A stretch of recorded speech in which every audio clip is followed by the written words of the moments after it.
All right, guys, welcome back to another podcast, Paris, Texas. I have a friend here. We're pretty new friends, but he's a really great guy, and I'm excited to introduce to you Mihir. What was your last name? Pankaj. Pankaj. I probably should have known that prior to this, but Pankaj. It's all good. Mihir, what's up, dude? What's up, man? Okay, so I'm going to try something new. Yes. Where are you from? So I was born in Daytona Beach, Florida. Wow. Yeah, so that's kind of weird, I know. Not many Floridians. I don't think there are many Floridians in Paris, Texas, but I'm one of them. There you go. Yeah. So how long were you in Florida before you moved to the next location? Yeah, so I packed up my bags when I was 3 years old and then moved here to Paris, Texas. And then, started my life here in Paris and went to North Mar from start to finish. And awesome. Graduated in 07, so. That's awesome. Yeah, absolutely. And what is your, where are your parents from? So my parents are from India. India. But the neat thing is they weren't born in India. So what? that's the crazy. We're full out Indian, right? But my dad was born in Tanzania, so Dar es Salaam, Tanzania, and my mom was born in Panama.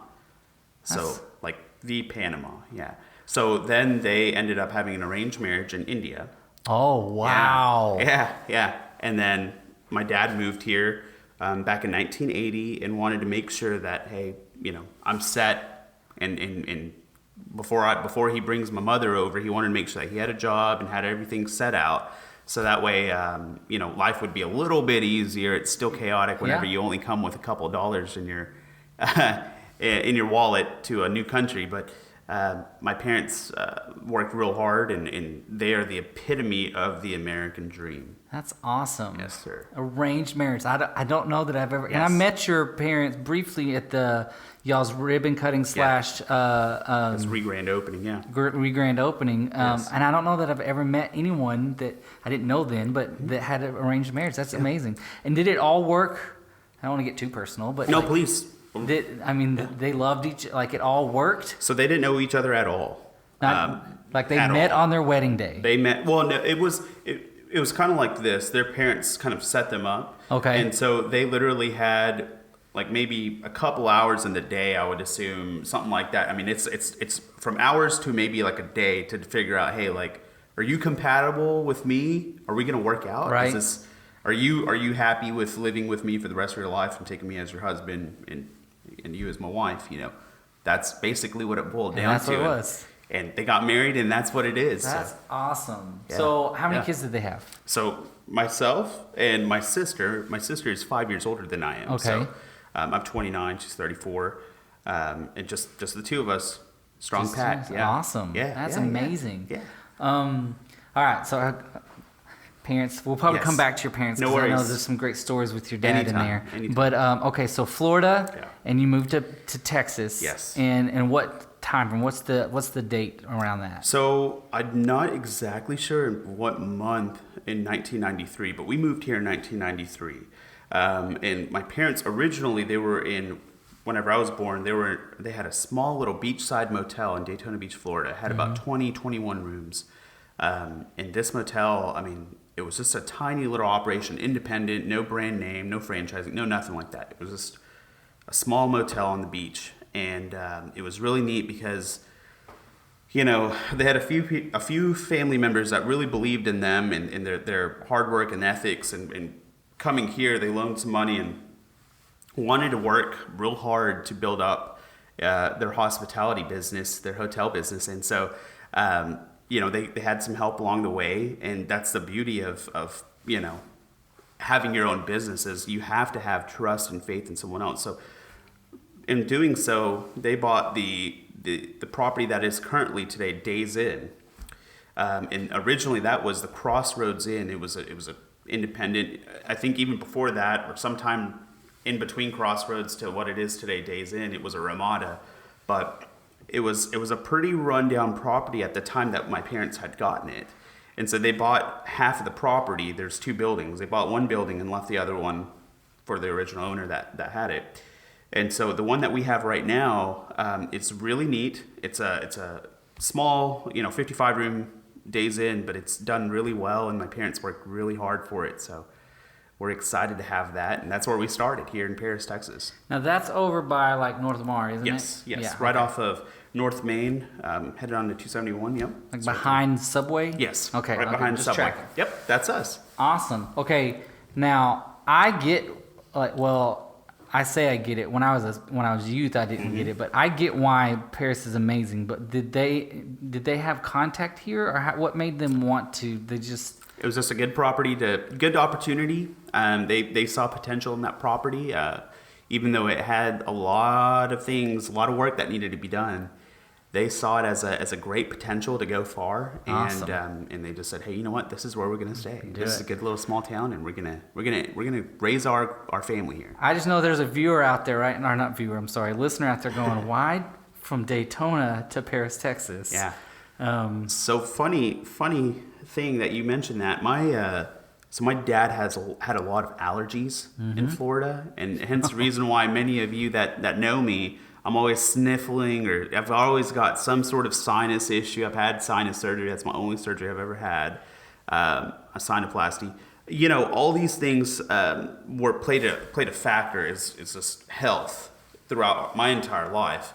But my dad's allergies were awful. We wanted a bigger opportunity to gain more capital, obviously gain more earnings and stuff. And so we decided to just take that next step from a small 21 room, independent motel to something a little bit bigger and rebrand and move forward with life. that's awesome. Yeah. All right. So you moved to Paris, Texas. You're 3, 4-ish. Yes. And so you started going. Obviously, you're right next to North Lamar. So you started going to school at North Lamar. Oh yeah. What were your interests in school? What was something you did, like football?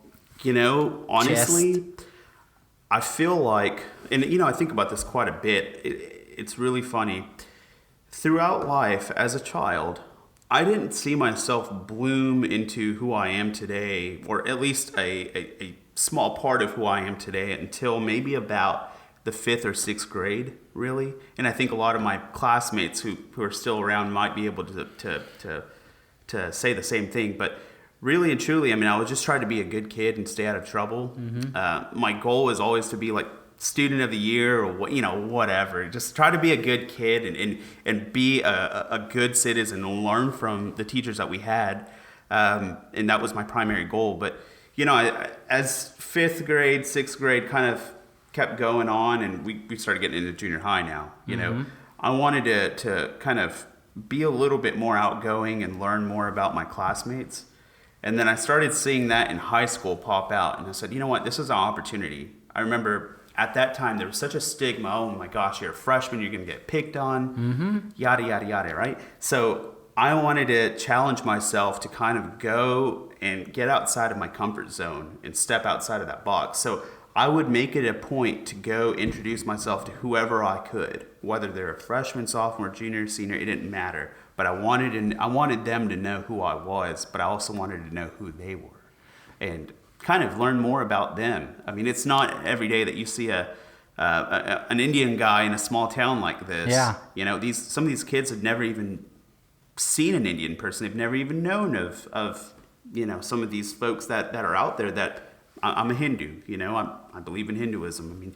There's some things that people would have never even thought of, and I just think that it was really interesting for me to be able to have that opportunity to enlighten folks and for them to enlighten me. Yeah. And I didn't figure that out neat. till my late 20s. See, hey, it happens, but it always takes a really neat event in life to make that happen, I feel like. Yeah, that's awesome. Yeah. All right, so you went through school making many friends. Yes. That's awesome. Yes. You're graduating. What was your career path? Where did you want to go from there? So, and this is the brutal, honest That's truth. what I want. That's okay, what I want. In high school, my dream, and like I said before, was to always get to know people, learn more about them, and be social. I love talking. I will talk your ear off. You can ask my general manager, Laura Spencer. Shout outs to her, because she would tell you the same, because she talks my ear off also. Yeah, she talks a lot. She talks a lot, Yeah. but I love her. So really and truly, my thing was politics. I love politics. If I'm not at the hotels, either hotel, if I'm not working, I'm always, trying to look at the political waves, business trends, stock market. I love stuff like that. That is my hobby. That is my passion. But my other passion is medicine. So in high school, I was involved in so many different clubs and organizations, and my goal, very honestly, not to sound, pretentious, but was to get to the top. And that's always been my goal, to influence and get to the top and help out. And in whichever way I could to learn about life and experiences. So that was interesting. I moved on from that and went off to Baylor University. And I was in between either wanting to go pre-law or pre-med, and I chose pre-med. So I still kind of regret it sometimes because I was like, oh man, I could have done, it would have been so cool to have done both. But pre-med, medicine in general was and still a big part of my life. So that's awesome. Yeah. That's awesome. Yeah. So Baylor University. How long were you at Baylor? So whenever I graduated high school from North Lamar in 2007, I moved off to Baylor University, and I was there for 5 years. And no, I'm not that dumb, I promise. I know 5 years nowadays is like, holy cow, what are you doing? But I double majored.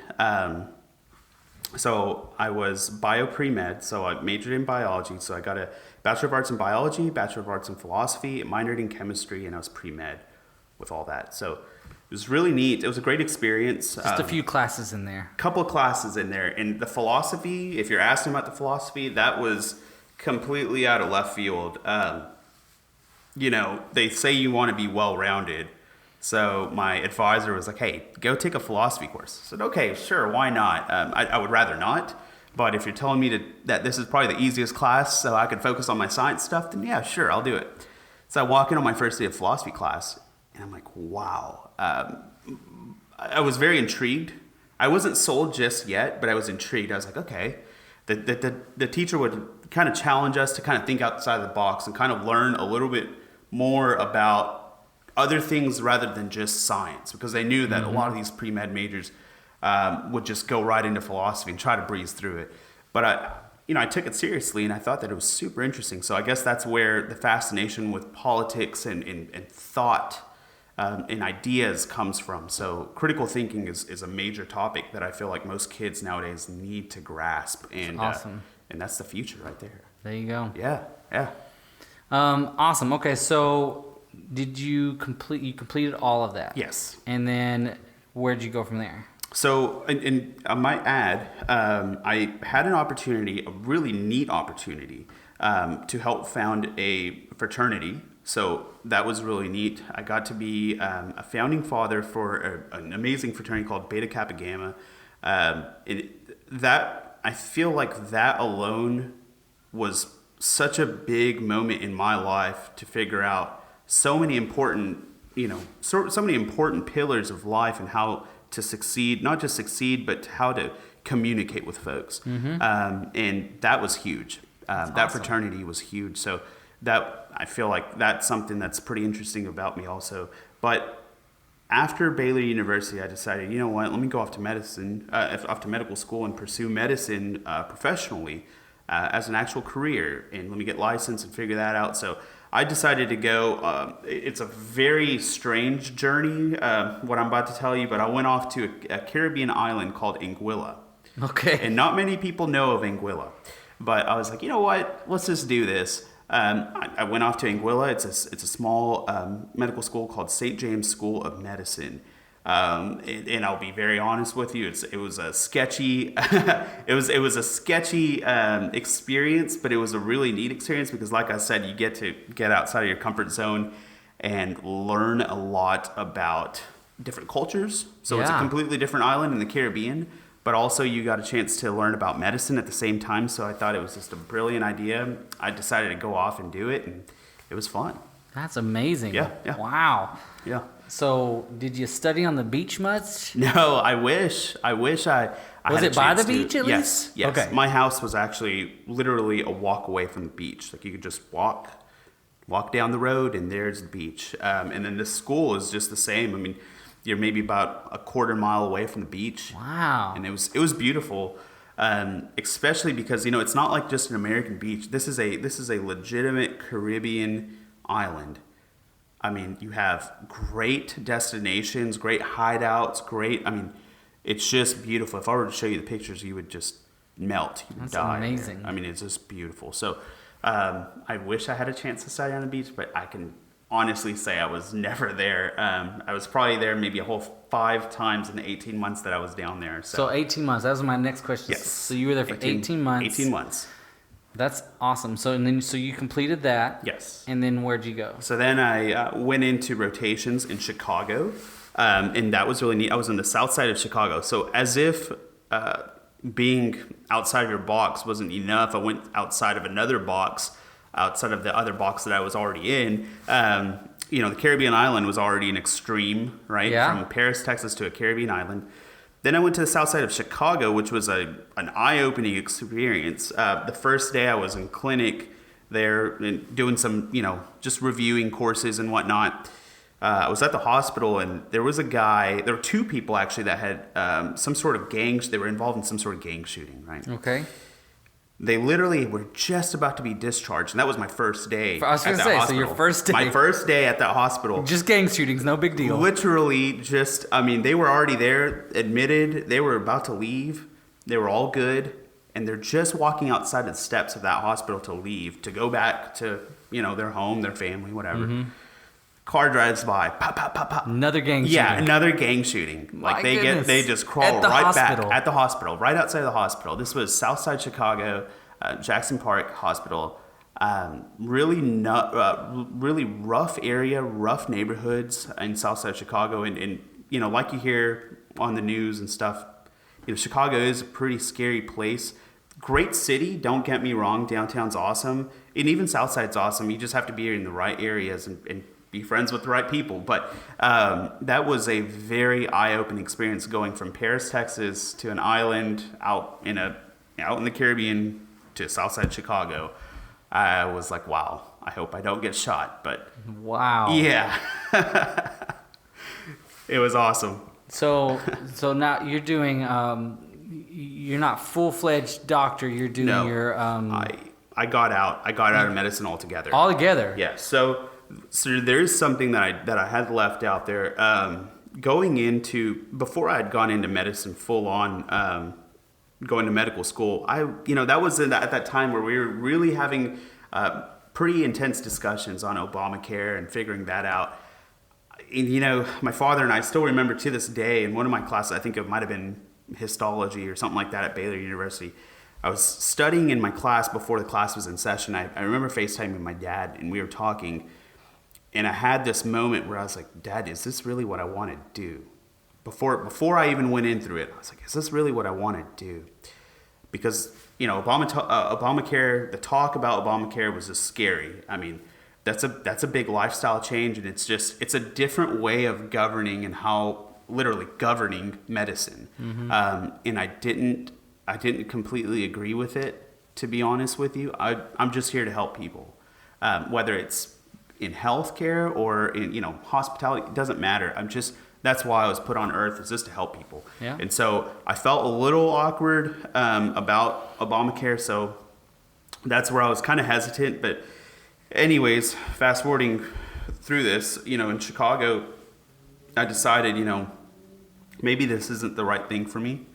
And so I kind of diverted my track and came back home for more than just one reason. My dad's health had also gotten really, really bad. And so we were going downhill in his health, and it was on the decline. So it was kind of like, hey, God gave me a sign and said, hey, you need to really figure this out. And I decided to just come home, get out of medicine altogether. Okay.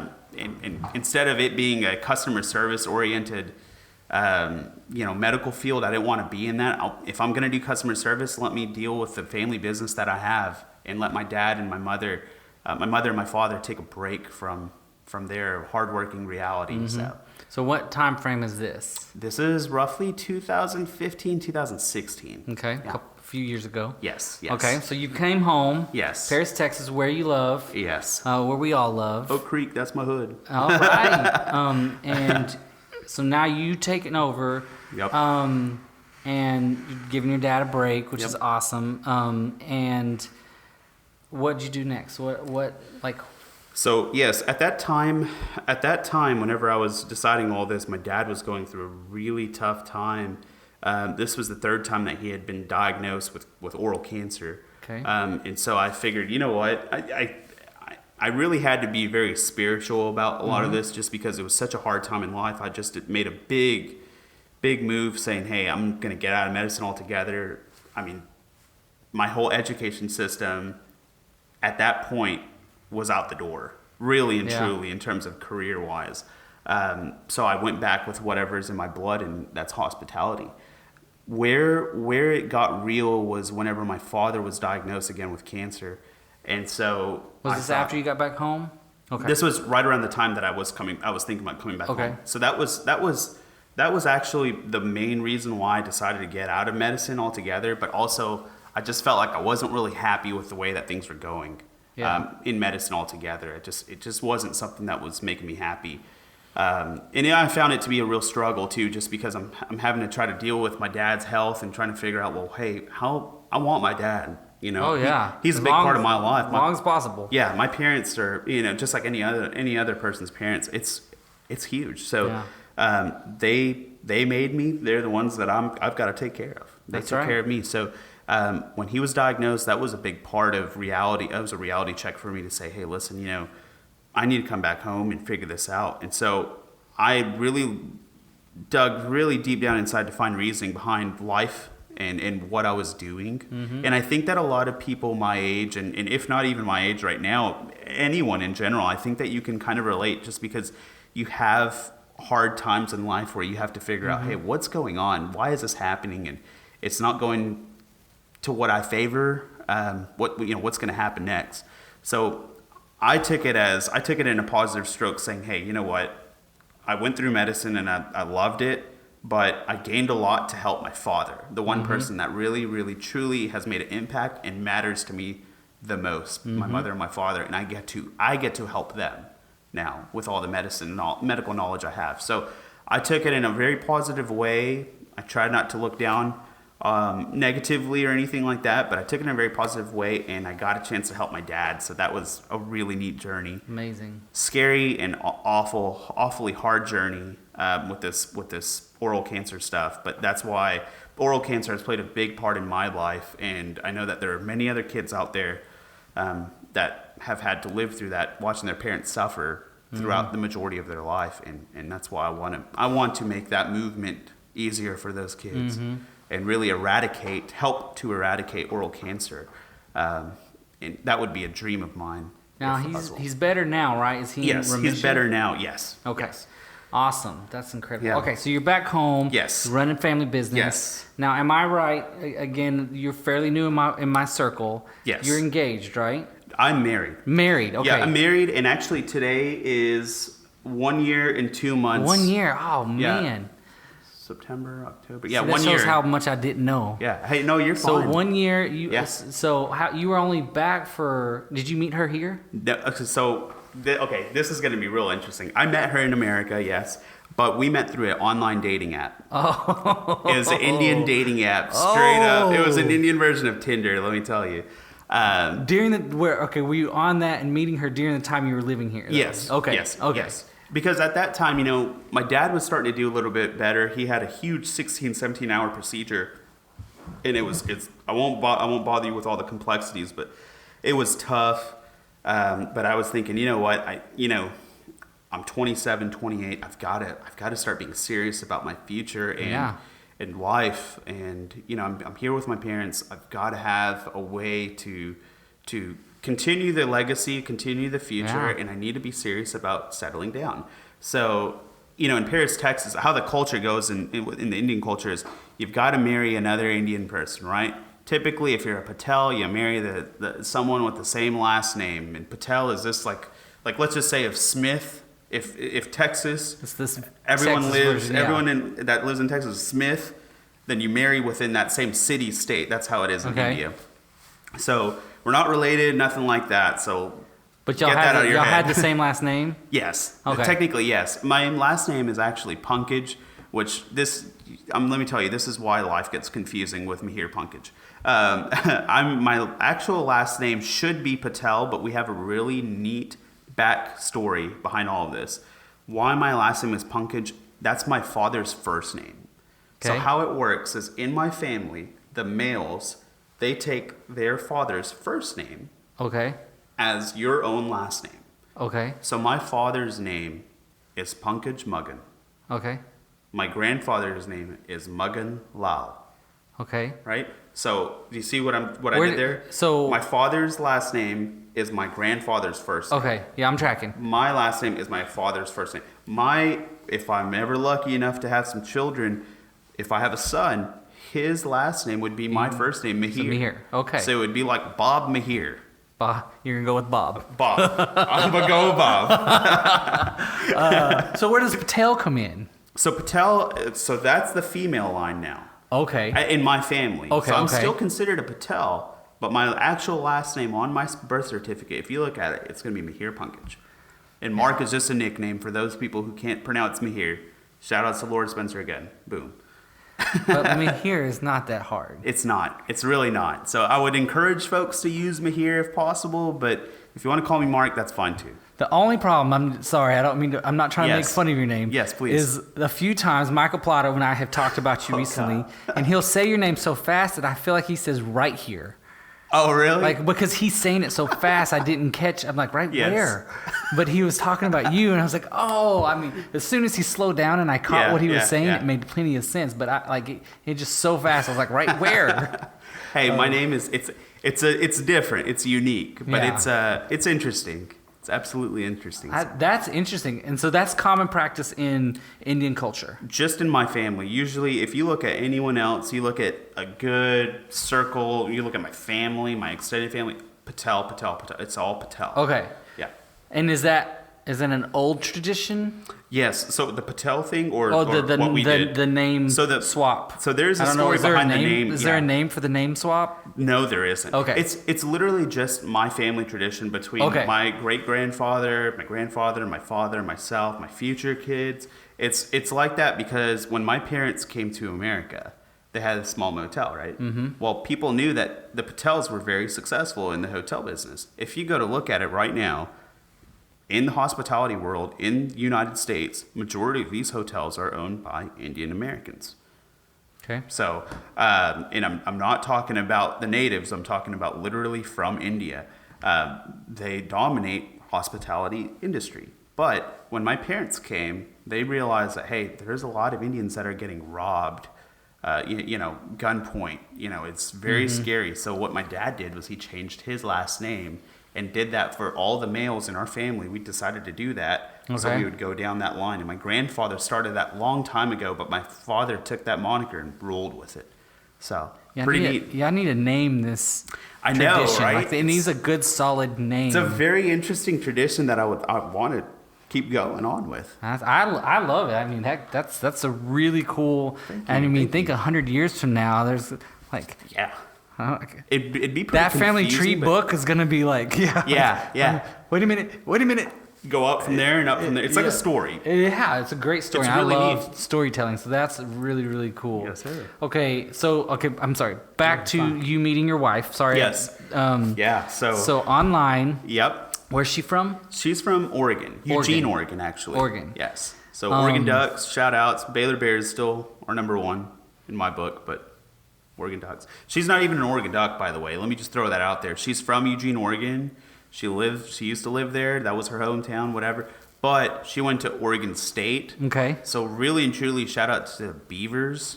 Let me just throw that out there. The Beavers. Yeah, the Beavers. That's awesome. But we met online.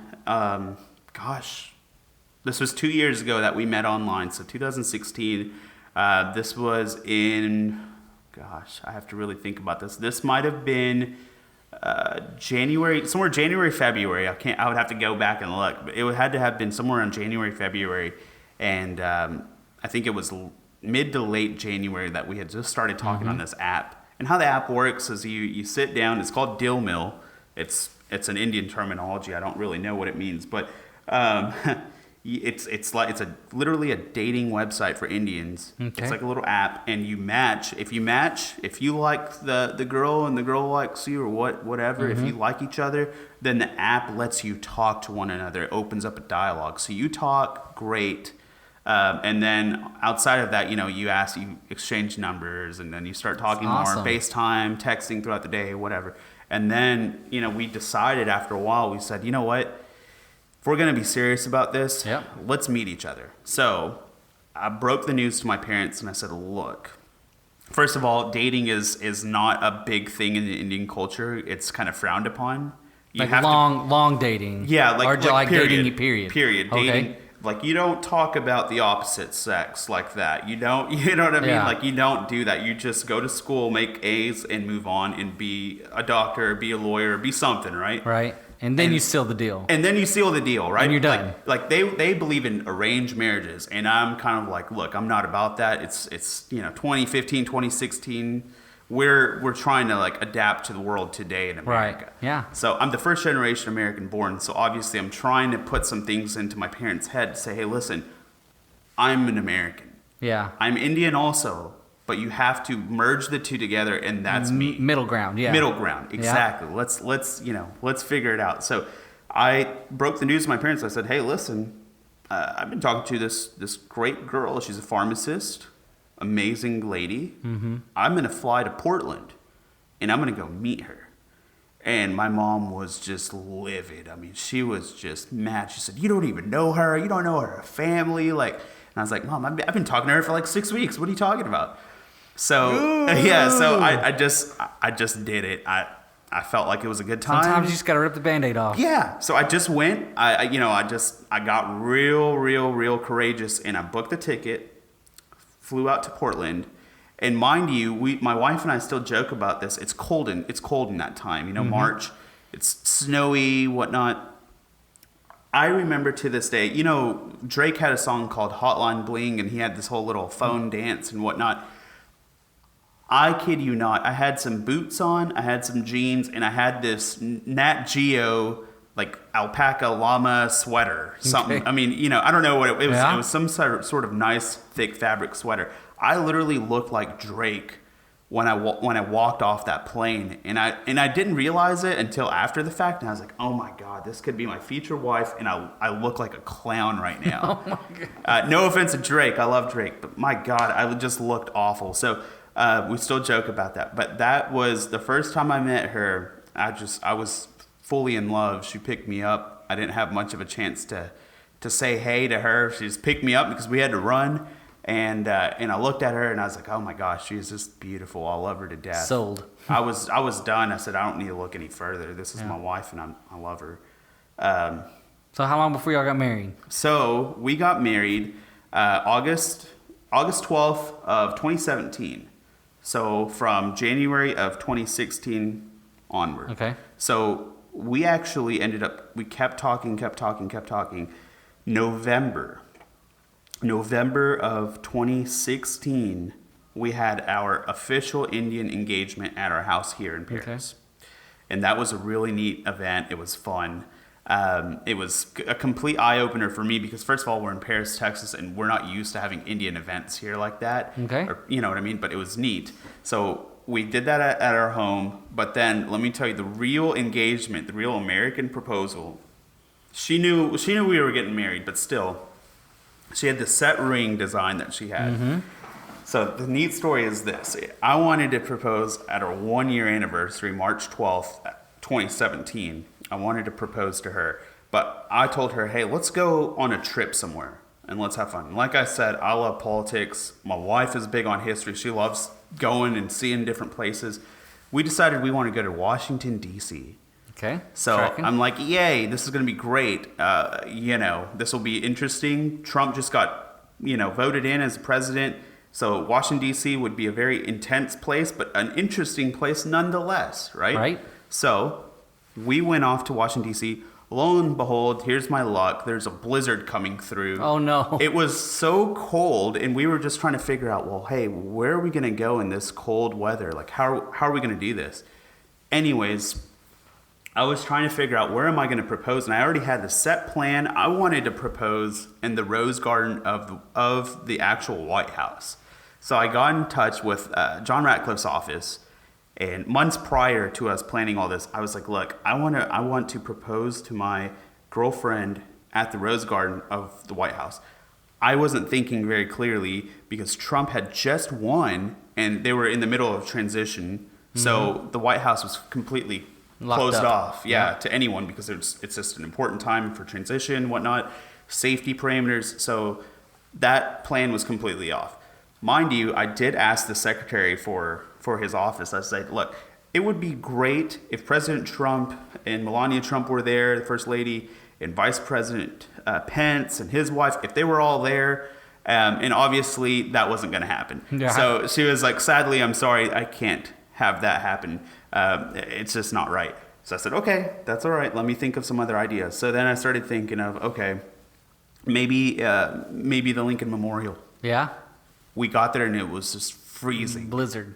So cold. My wife couldn't even stand outside. She had like 3 coats on. So that didn't work. And then I started thinking, okay, where's a warm place I can go? Where's any place, period? Yeah. So Donald Trump had opened up a brand new hotel. And like I said, the hospitality business runs through my blood. It's just what I've always known. We went inside of the new Trump hotel at the old post office in Washington, D.C., just blocks away from the Capitol, all that. So we were really excited. It had just opened, and we were really pumped because it's a very historic building, great tower to look out from.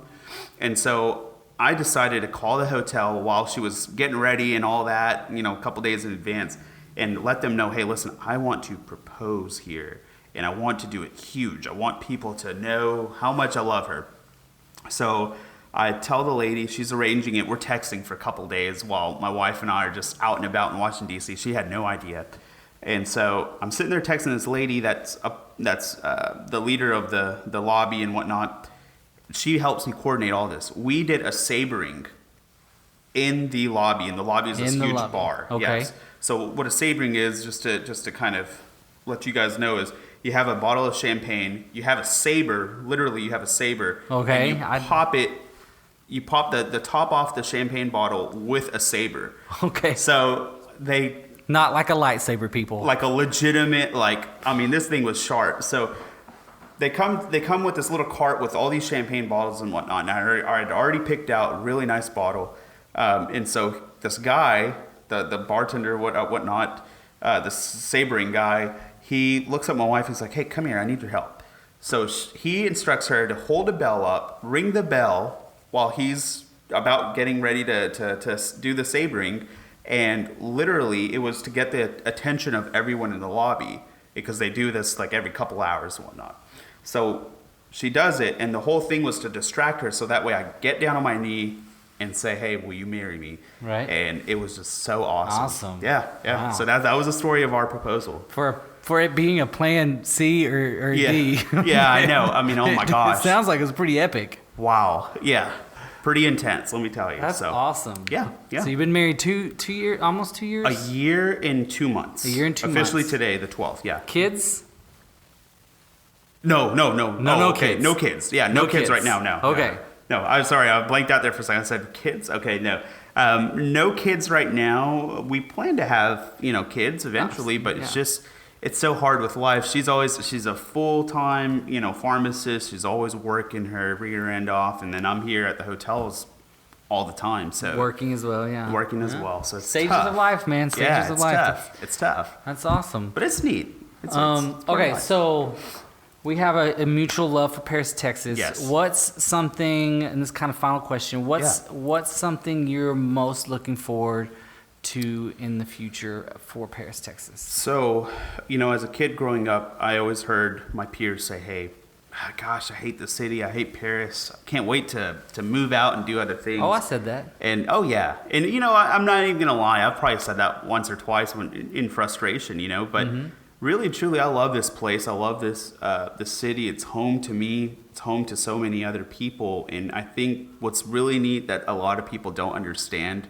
outsiders of Paris don't understand, is Paris is a bubble, but you have to look at it in a positive sense, right? Yeah, Paris is a bubble, but the positive thing is people here, they work together and they're a team.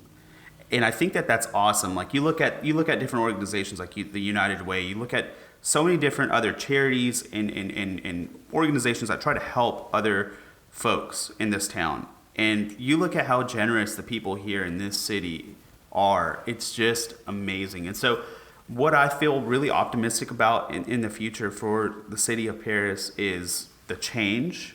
And I'm not talking about, a particular change in general. I'm just talking about change overall. I think people are really starting to adapt to positive change of the downtown and just businesses coming in, embracing one another. I think more than ever, I think Paris is starting to unite a little bit more. And I don't know necessarily, I think it's the hype of, maybe PEDC, hype of, bringing in industry, bringing in these folks that are going to really do some good work here.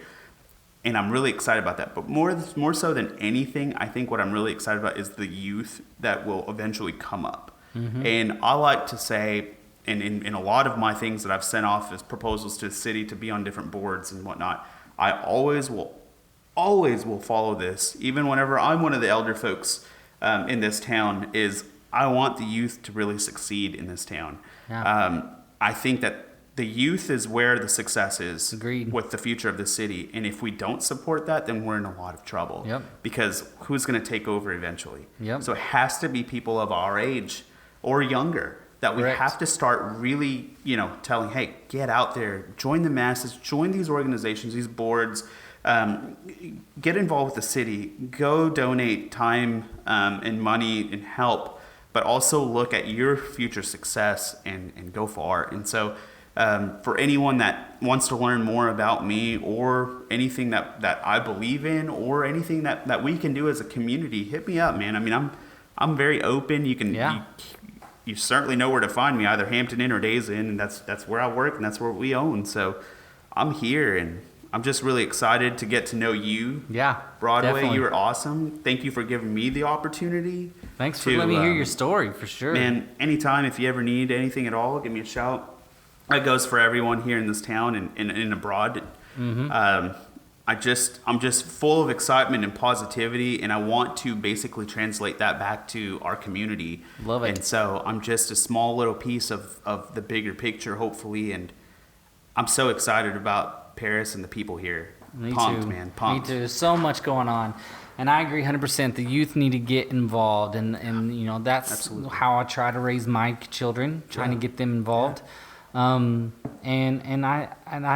excited for all the potential that Paris has in the next 5-10 years. Absolutely. I mean, it's going to be huge. So if you don't have faith, if you haven't had faith, you better find some now, because it's happening. Sitting around complaining about it isn't going to fix anything. So get involved. Yeah. And then help us mold what it's going to look like. And like I always say at the end of like my big lines, grab some popcorn. Yeah. And if you're not willing to help, grab some popcorn and just watch us do it. It's awesome. That's what's going to happen. Absolutely.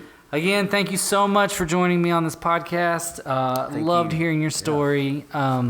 Guys, we come out every week with a new podcast on Monday. We've just introduced some new, smaller 10-minute podcasts. I'm trying to get at least one out a week.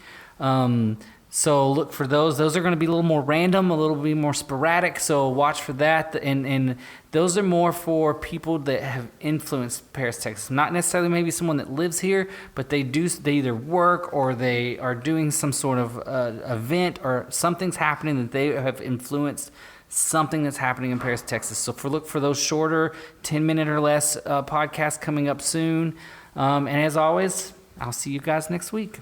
Bye.